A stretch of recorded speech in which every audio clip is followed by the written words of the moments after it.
تو اس کے ساتھ خیر خواہی یہ ہے کہ اس کو محبت کے ساتھ، پیار کے ساتھ اس کو جگہ دیا جائے، تاکہ اس خیر سے جو اس وقت میں ملنے والی ہوتی ہے اس سے آدمی محروم نہ رہے۔ اسی کے ساتھ میں پوری بات کو دھیان اور توجہ سے سننا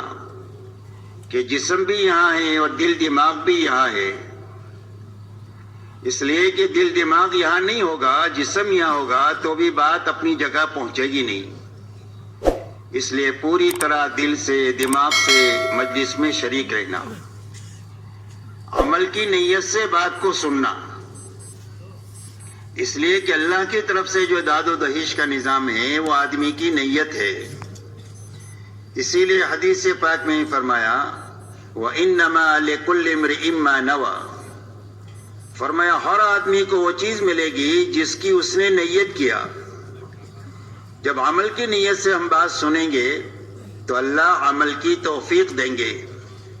اور وقت پر اللہ تعالیٰ عمل کرا دیں گے، جی چاہے نہ چاہے، ماحول سازگار ہو ناسازگار ہو، حالات مناسب ہو غیر مناسب ہو، ہر حال میں عمل کی توفیق ملے گی عمل کی نیت کی برکت سے۔ اس لیے عمل کی نیت سے بات کو سننا، اسی کے ساتھ میں اچھی طرح بات کو سنتے ہوئے، سمجھتے ہوئے، اس پر عمل کرتے ہوئے اپنے گھر سے لے کر پورے عالم تک اور ساری انسانیت تک بات کو پہنچانے کی نیت سے بات کو سننا۔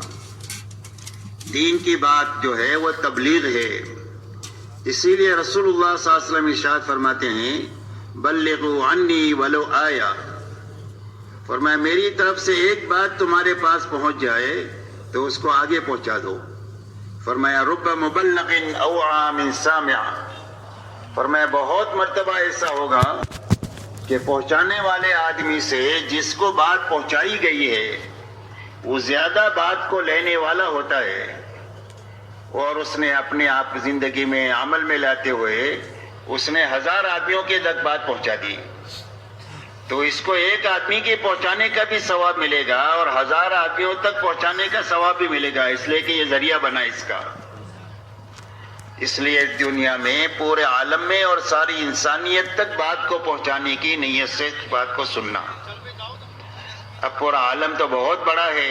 کئی سو ملک ہے، اور دنیا میں تو 800 کروڑ انسان ہیں، تو ایک آدمی اپنی چھوٹی زندگی میں پوری دنیا میں اور سارے انسانوں تک کیسے جا سکتا ہے؟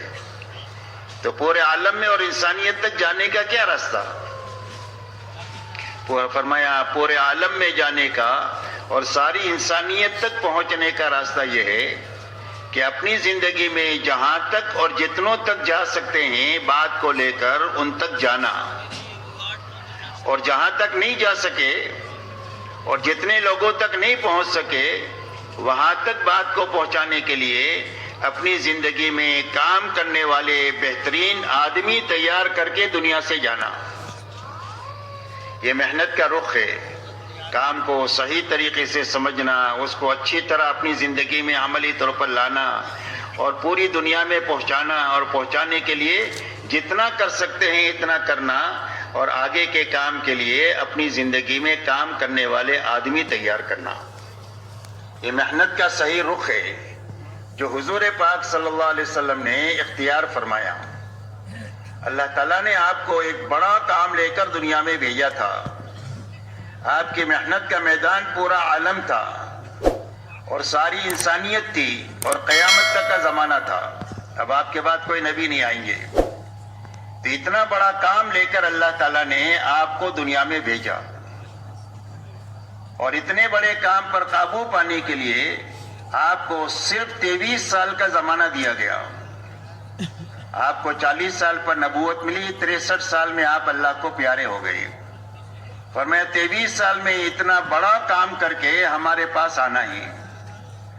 اب اس کام پر قابو پانے کے لیے آپ نے محنت کا جو رخ لیا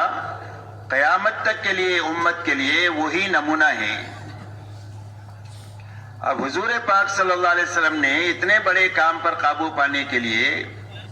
اپنے بس کی پوری طاقت لگا دیا، اور طاقت لگا کر آپ نے پورے حجاز میں کام فرمایا اور کام کیا۔ آپ کا لمبے میں لمبا سفر جو ہے وہ تبوک تک کا ہے، باقی پورا عالم آپ کی محنت کا میدان ہے۔ تو اپنے بس کی پوری طاقت اور محنت لگاتے ہوئے اور اپنے آپ کو تھکاتے ہوئے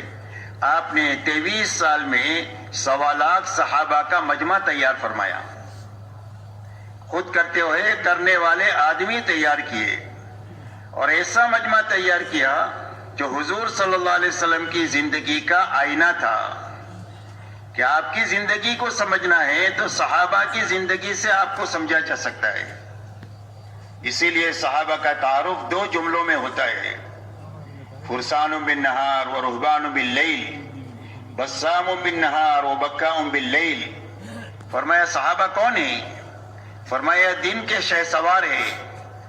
اور راتوں کے عبادت گزار ہیں۔ دن کو گھوڑے کی پشت پر بیٹھ کر پوری دنیا میں پھر رہے ہیں، لوگوں کو اللہ کی پہچان کرنے کے لیے کہ اللہ کون ہے اور کیسے ہیں، اور اللہ کی پہچان کراتے ہیں، اللہ کا تعارف کراتے ہیں، اللہ کی شانیں سمجھاتے ہیں تاکہ لوگ اللہ سے جڑے اور دنیا سے کٹے۔ اور فرمایا راتوں کے یہ عبادت گزار ہے، کانوا قلیلا من اللیل ما یہجعون وبالاسحار هم یستغفرون۔ فرمایا رات کو یہ لوگ بہت کم سوتے ہیں اور رات کو آخر راتوں میں اٹھ کر اللہ کے سامنے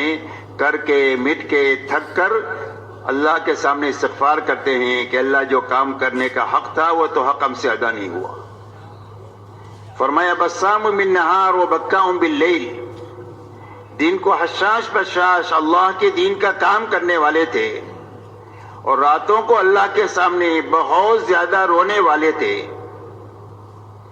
اور یہی دونوں صفتیں حضور صلی اللہ علیہ وسلم کی پوری زندگی رہی۔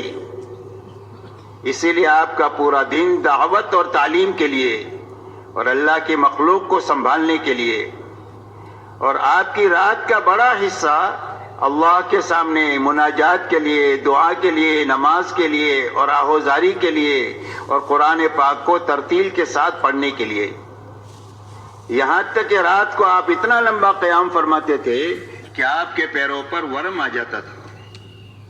اور یوں آتا ہے کتابوں میں کہ آپ کے سینے سے رونے کی آواز ایسی آتی تھی جیسے ہنڈیا کے ابلنے کی آواز آتی۔ یہ آپ کا دن ہے، یہ آپ کا رات ہے، اور یہی دونوں چیزیں آپ کے مجمع میں منتقل ہوئی، اور آپ نے حجاز میں کام کرتے ہوئے جب یہ مجمع بنایا تو یہ مجمع بات کو لے کر دنیا میں گیا